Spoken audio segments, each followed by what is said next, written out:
Welcome to this tutorial about the updating process of a FTMg Ethernet sensor for software versions 2 or higher.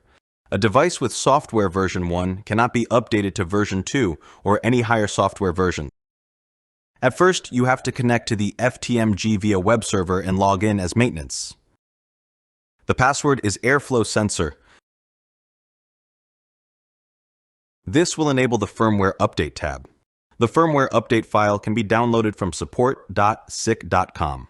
Alternatively, ask your local SIC contact. The transmission to the sensor can take several minutes. To save time, the video is played at 10 times speed.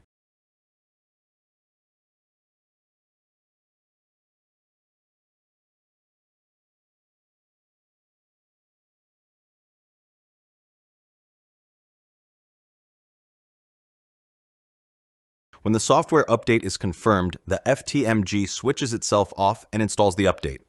Do not disconnect the FTMg from the power supply under any circumstances. The connection to the web server is automatically re-established after successful installation. Also, this process can take several minutes. The video is played at 10 times video speed again. If the login window pops up at your screen, log in as maintenance.